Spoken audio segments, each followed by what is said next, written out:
लाखों लोग ये एग्जाम देते हैं, मतलब अगर 12,47,000 लोगों ने पेपर 1 दिया, फिर 11 लाख समथिंग ने पेपर 2 दिया, और जो पास होते हैं कुल वो 4 लाख 6 लाख अगर टोटल मिला दें 6-7 लाख के बीच में, यानी लगभग 70-80% लोग अभी भी फेल ही हो रहे हैं।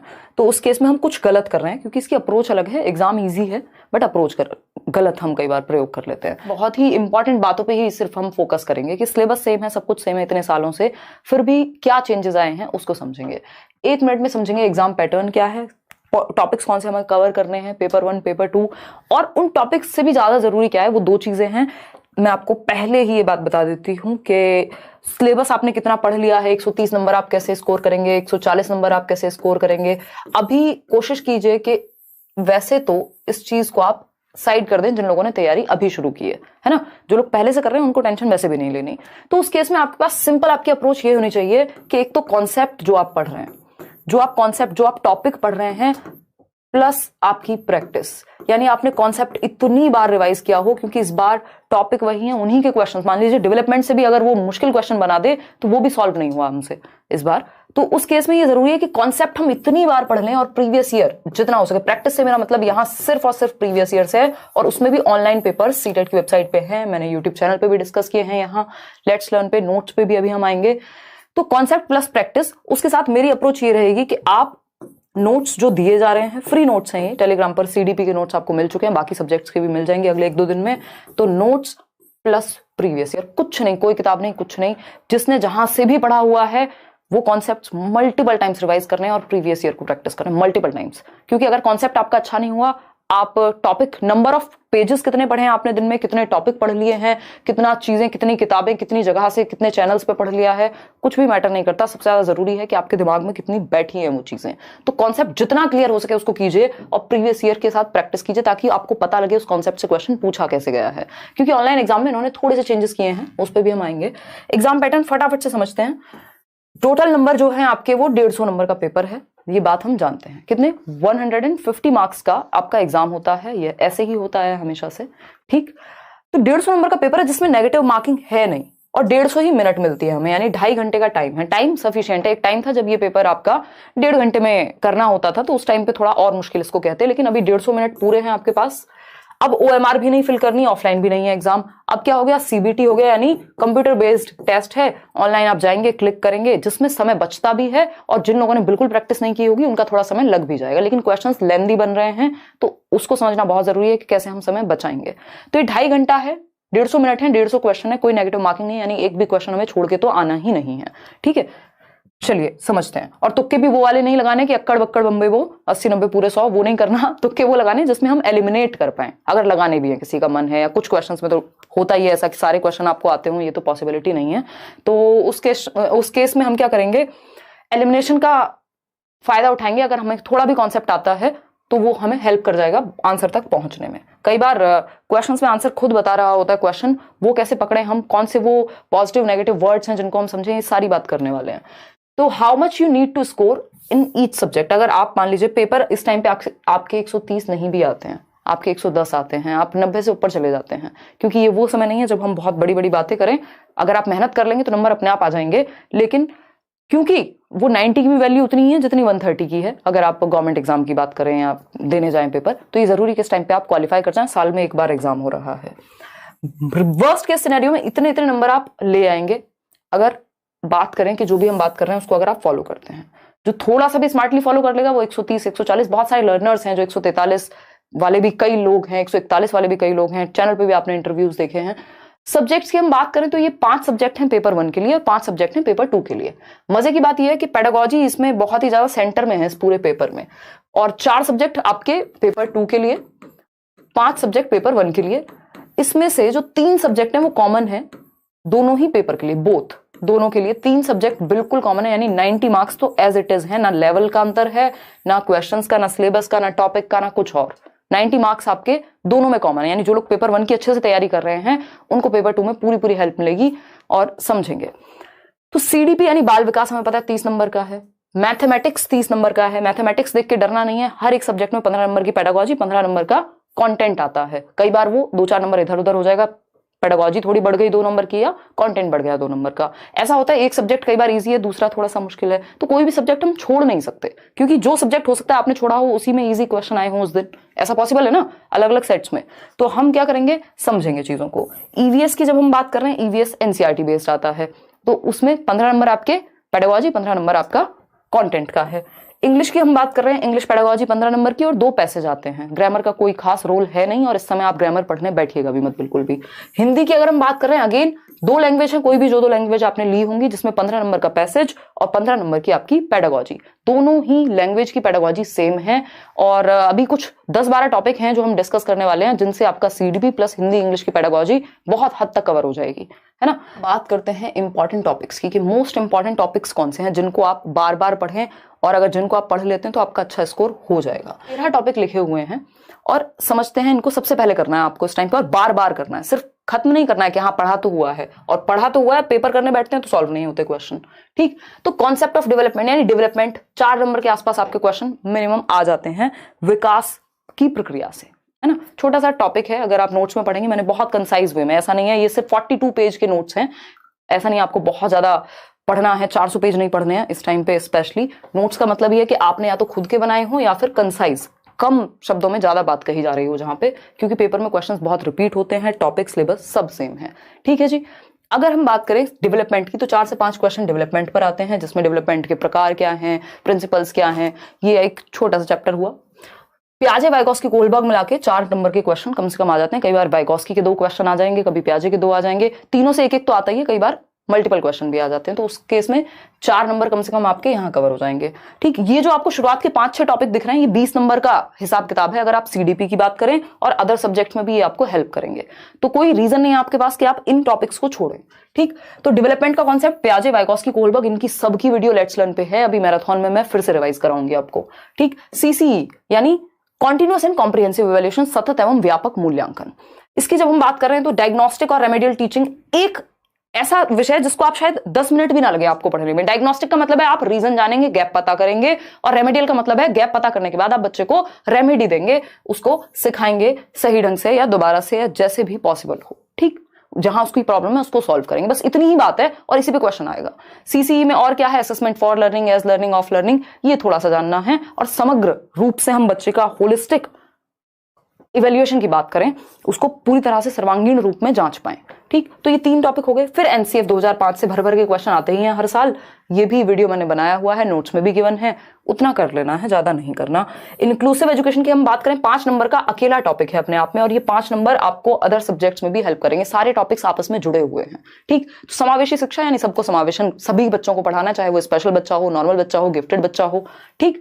अगर हम बात कर रहे हैं नेशनल एजुकेशन पॉलिसी की, तो इस बार बहुत क्वेश्चन आए नेशनल एजुकेशन पॉलिसी से, ये भी मैंने नोट्स में बहुत ही कंसाइज वे में दिया हुआ है, क्वेश्चंस कैसे आए वो भी दिए हुए हैं, और ये कराई भी हुई है यूट्यूब पे अभी लेटेस्ट वे में, वो भी आप देख सकते हैं। सीसीई एक और बार लिखा हुआ है, ये सीसीई वो वाला नहीं है, ये है चाइल्ड सेंटर्ड एजुकेशन।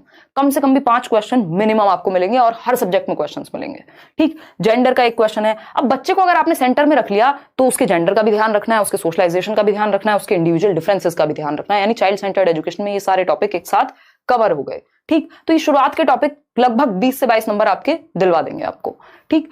तो कॉन्सेप्ट ऑफ डेवलपमेंट, प्याजे, Vygotsky, Kohlberg, CCE, NCF, inclusive education, national education policy, और child centred education. Child centred education, gender, socialisation, इतने हल्के टॉपिक हैं, और इनको आप समझ गए तो आपके बहुत सारे नंबर बच जाएंगे, समय कम लगेगा। तो सबसे पहले इनको निपटाएंगे, डेवलपमेंट को निपटाएंगे, फिर एनसीएफ है। इंक्लूसिव एजुकेशन भी आसान है, क्योंकि इंक्लूसिव एजुकेशन में सब कुछ नहीं पूछा जाता, आपसे पूछा जाएगा कि अच्छा, एक तो सेग्रीगेट नहीं करना बच्चे को, लेबल नहीं करना बच्चे को, और क्या करना है, ऐसी ग्रुपिंग नहीं करनी जहां पे सेम एबिलिटी की ग्रुपिंग हो रही हो, और आपकी लर्निंग डिसेबिलिटीज, डिसलेक्सिया क्या है, डिस्कैल्कुलिया क्या है, यही छोटी छोटी बातें। इंक्लूसिव एजुकेशन भी ऐसा नहीं है आपको बहुत ही 300 पेज में इंक्लूसिव एजुकेशन पढ़ना है, ठीक। मोटिवेशन पे एक क्वेश्चन आता ही है भाई, इंटरनल मोटिवेशन होती है और एक्सटर्नल होती है। इसका लोकस ऑफ कंट्रोल इंटरनल होगा, यानी जिसका रीजन अंदर है वो इंटरनल, जिसका रीजन बाहर है वो एक्सटर्नल। एक क्वेश्चन फिक्स्ड है, बाकी सब्जेक्ट में भी एक आध क्वेश्चन इससे मिल सकता है, ठीक। लैंग्वेज एंड थॉट, अब ये जो टॉपिक्स हैं ये आपके पेडागोजी यानी सीडीपी में भी इंपॉर्टेंट है और दोनों ही लैंग्वेजेस में भी इंपॉर्टेंट है और लगभग हर सब्जेक्ट में। जैसे टीचिंग लर्निंग मटेरियल है, शिक्षण सहायक सामग्री कहते हैं जिसको हम, भाई आप चार्ट्स लेके आएंगे, बच्चे के भले के होने चाहिए, टेक्स्ट बुक सही तरीके से हम रिसोर्स के रूप में प्रयोग कर पाए, बच्चे की मातृभाषा का सही से प्रयोग कर पाए। तो ये जो टॉपिक्स हैं ये लैंग्वेज भी आपकी कवर कर दे रहे हैं, क्योंकि लैंग्वेज पेडागोजी चाहे हिंदी हो, इंग्लिश हो, उर्दू हो, संस्कृत हो, व्हाटएवर, लगभग सब में टॉपिक सेम है। बस आपको इतना ध्यान रखना है लैंग्वेज और थॉट के बीच में क्या संबंध है, पियाजे वाइगोस्की क्या कह रहे हैं, चॉम्स्की क्या कह रहे हैं, है ना। एक्विजिशन और लर्निंग की बात होगी कि भाषा का अर्जन क्या होता है और अधिगम क्या होता है। लैंग्वेज की स्किल्स हैं, इस पे भी मैंने वीडियो बनाया हुआ है, मिलियंस लोगों ने देखा हुआ है। यानी भाषा कौशल, 4 भाषा कौशल हैं, LSRW से हम याद रखते हैं, सुबो पाली हिंदी में हम कहते हैं, सुनना, बोलना, पढ़ना और लिखना, ठीक, ये इनका मनोवैज्ञानिक क्रम है। अगर हम बात करें TLM की, टीचिंग लर्निंग मटेरियल की, तो बच्चे के लिए जितना हो सके प्रिंट रिच एनवायरनमेंट हमें क्रिएट करना है, जिससे कि वो आसपास लैंग्वेज उसको दिखे आसपास और वो सीख जाए, माहौल मिले। इंटीग्रेटेड सब्जेक्ट टीचिंग है कि आप एक सब्जेक्ट को दूसरे सब्जेक्ट से जोड़ करके पढ़ा पाएं, ठीक। तो यहाँ पे ये वाला जो पोर्शन है, ये जो 3-4 टॉपिक हैं, ये आपके हिंदी पेडागोजी, इंग्लिश पेडागोजी लगभग कवर्ड है इनमें। और क्योंकि आप पियाजे वाइगोस्की को लगभग पहले पढ़ चुके हैं, चॉम्स्की थोड़ा सा पढ़ लेंगे, मतलब एक नंबर के क्वेश्चंस हैं, इनफ है ये पेडागोजी। अगर आप इतना बार बार पढ़ लेते हैं और प्रीवियस ईयर कर लेते हैं, है ना, ये मोस्ट इंपॉर्टेंट टॉपिक्स हैं। अगर आप देखेंगे तो सिलेबस से लगभग हर टॉपिक से क्वेश्चन आता है, लेकिन कुछ टॉपिक्स ऐसे हैं जिनको आप कर लें तो उनसे क्वेश्चंस ज्यादा आते हैं, और दूसरा उनके आसपास की चीजें आप अपने आप सॉल्व करना सीख जाते हैं। तो ये 13 टॉपिक सबसे पहले खत्म कीजिए। इन 13 में से भी ये शुरुआत के जो 6-7 टॉपिक हैं, ये 7 टॉपिक्स बहुत अच्छे से कर लीजिए। 20-25 नंबर आपके कहीं नहीं गए सिर्फ इन 7 टॉपिक्स से, ठीक है। मोटिवेशन की अगर हम बात कर रहे हैं और लैंग्वेज एंड थॉट की बात कर रहे हैं, ये लैंग्वेज वाले सेक्शन में आपको हेल्प मिलेगी। क्लियर बात है, कोई दिक्कत नहीं है ना। लर्निंग और मोटिवेशन एक ही साथ जुड़े हुए हैं, कोई लर्निंग का चैप्टर ऐसा नहीं है आप बैठ के पढ़ने लग जाएं, अच्छा स्किनर ने क्या क्या कहा था, अच्छा अगर हम बात कर रहे हैं किसकी, थॉर्नडाइक की, तो थॉर्नडाइक के बारे में इतना पता हो, त्रुटि एवं प्रयास का सिद्धांत दिया है, 3 सिद्धांत है इनके, मैंने नोट्स में बिल्कुल जितना जरूरी है उतना। अदरवाइज तो लर्निंग अपने आप में इतना बड़ा चैप्टर है, आप पढ़ते रह जाएंगे, है ना। अगर आप पैवलोव के कुत्ते को पढ़ रहे हैं, फिर बिल्ली को भी पढ़ेंगे, थॉर्नडाइक की, फिर किसी के चूहे को भी पढ़ेंगे, तो जरूरी नहीं है कि वो लर्निंग उतना डिटेल में नहीं पूछा जाता। मोटिवेशन से लर्निंग कैसे जुड़ी हुई है, लर्निंग एक सोशल एक्टिविटी है, बच्चे को ग्रुप में सीखना चाहिए, एक्टिव रहना चाहिए। अगर आपने ये चाइल्ड सेंटर्ड एजुकेशन में भी पढ़ लिया है तो आप सही उत्तर तक पहुंच जाएंगे। तो ये मोस्ट इंपॉर्टेंट टॉपिक्स हैं, इनको जितनी बार हो सके रिवाइज कीजिए, मल्टीपल टाइम्स प्रैक्टिस कीजिए।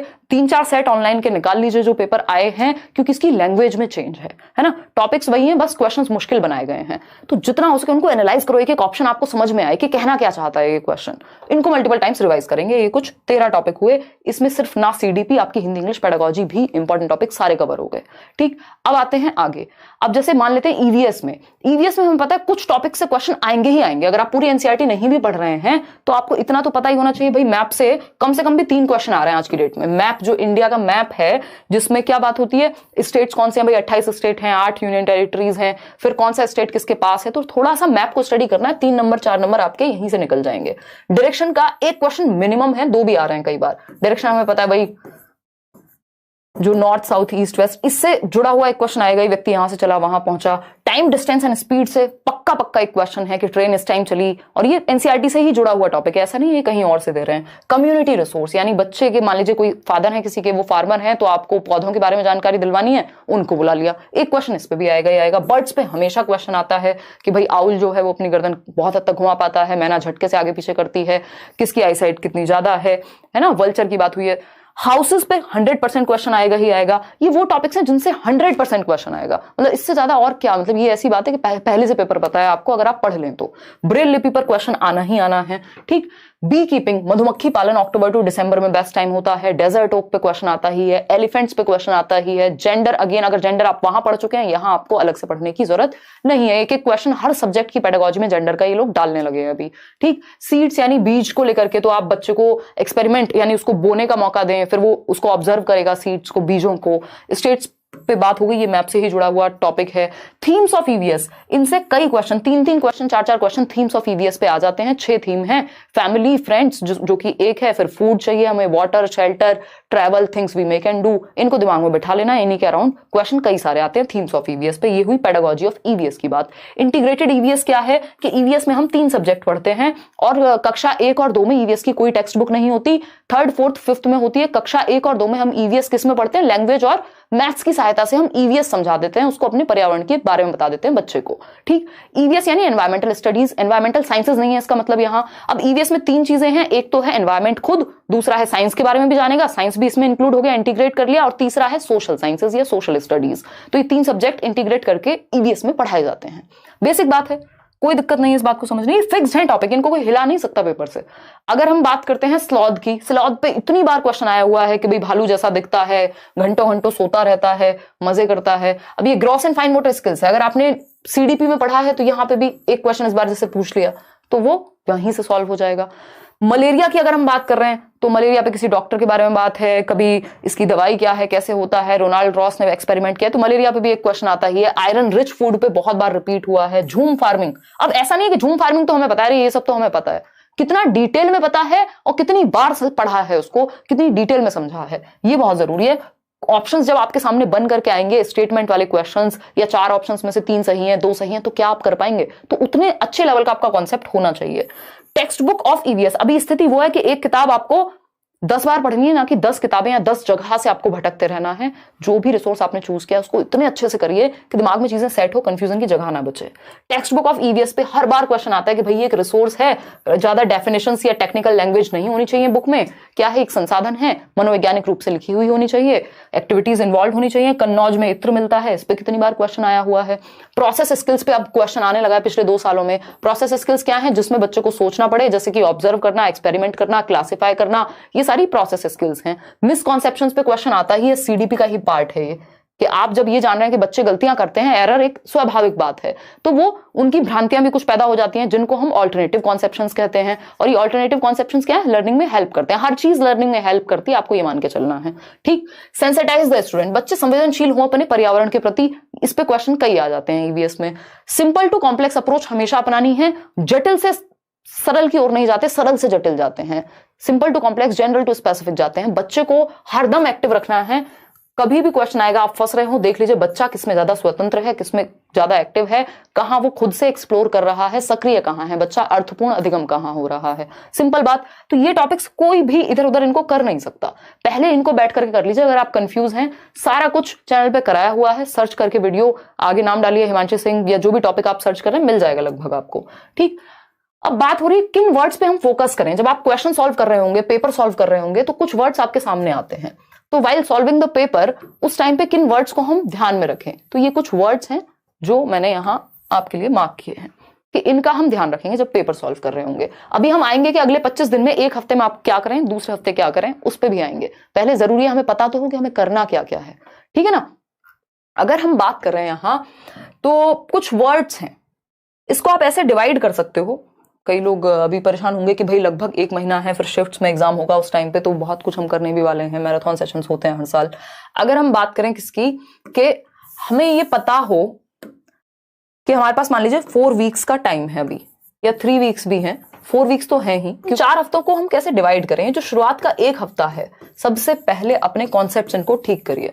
अब मंडे से अगला संडे तक, मंडे तक अपने कॉन्सेप्ट्स पढ़ लीजिए। ये जो भी इंपॉर्टेंट चीजें बताई हैं बिल्कुल पक्की पक्की, मतलब इसको और इतनी, इससे ज्यादा सीरियसनेस के साथ, या मैं और ज्यादा भरोसा आपको दिला नहीं सकती कि अगर आप ये कॉन्सेप्ट्स जो आपको अभी मैंने पीडीएफ ये मिल जाएगी टेलीग्राम पे, इन टॉपिक्स को अगर आप निपटा लेते हैं अगले 1 हफ्ते में, जो कि संभव है, इस 1 हफ्ते में आप ये टॉपिक पढ़ सकते हैं। यूट्यूब से पढ़िए, मैं नोट्स दे रही हूं, उससे पढ़िए, किसी बुक से पढ़िए, जहां से भी आपने पढ़ा हो या पढ़ने जा रहे हैं। ठीक, तो उस केस में वैसे तो नोट्स में इनफ है, चैनल पे इनफ है चीजें, तो आप कॉन्सेप्ट्स अपने बेहतर कर लीजिए इस 1 हफ्ते में। एक्स्ट्रा क्लास आप शाम को 9 बजे आ रहे हैं, क्वेश्चन प्रैक्टिस कर रहे हैं, कर लीजिए, बट अभी 1 हफ्ते फोकस रखिए कॉन्सेप्ट के, मुझे 1 हफ्ते तक कॉन्सेप्ट करना है। अगर आपका कॉन्सेप्ट क्लियर नहीं हुआ, आप सिर्फ क्वेश्चंस के भरोसे नहीं जा सकते, क्योंकि क्वेश्चंस आपको कंफ्यूज कर देंगे वहां, ठीक है ना।